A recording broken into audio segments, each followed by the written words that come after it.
Сәлем, тағдырлар арнасының тыңдармандары. Менің каналыма қош келдіңіздер. Маған тіркеліп, лайк басуды ұмытпаңыздар. Келін мен қайын-ата қарым-қатынасы.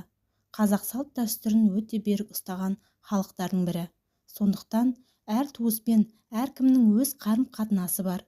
Келіннің тұрмысқа шыққан үйіне сыйын ең алдымен атасына деген қарым-қатынасынан көрсетуден бастаған. Келіннің атасы ол үйдің иесі де, киесі де. Келін ешқашан атасының атын атамаған, тіпті елінің атын атамаған. Қай жерге келін болып түскенін айту үшін шыққан жерінің, елінің атын тергеп айтқан.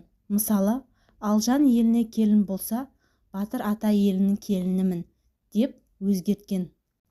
Ал аталарының атын да басқалай атап, немесе жолдасының атын атап, қай жерге шыққанын жеткізген.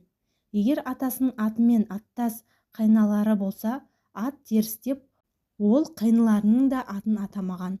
Келін ең алғаш келін болып босаға аттаған кезден ең алдымен атаға сәлем салады. Қазақ салтында ақ босаға аттаған келін қайын аталарына өз әкесіндей, тіпті одан да артық құрмет көрсетіп, барлық қызметіне әзір тұрады. Әдепті, ибалы болып, қайын атасымен әке балалық қарым-қатынаста болады. Қашанда әдеп сақтап, атасы әңгімеге тартпаса, сөз орынсыз қыстырылмайды.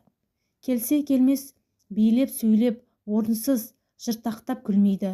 Кірін жуып, тамағын әзірлеп, дәрет сусын дайындап, әрқашан аталап қиылып тұрады.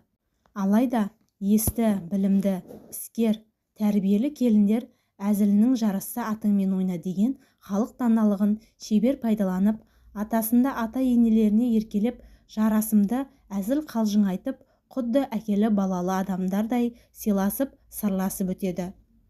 Қазақ халқының кісілік қарым-қатынас салтында келіннің білерменсіп, ата сөзіне орынсыз араласып, бетінен алып, бей-берекет жүріп, тіл және қол тигізу, атасының алдында баласының бетінен шалпылдатып сүйіп, балам деп еміреніп, омырауын көрсетіп отырып, емізу немесе бақырып-шақырып баласын тепкіштеуі, күйеуі және басқа отбасы мүшелерімен жалаңаяқ жалаңбас, ашық-шашық жүру, атасының атын атап, сен деп анайы сөйлеуі, айтқан тәлін алмауы, орнынан тұрып сәлем салмауы сияқты қылықтардың барлығы көргенсіздік, тәрбиесіздік, тексіздік, арсыздық деп есептелінеді.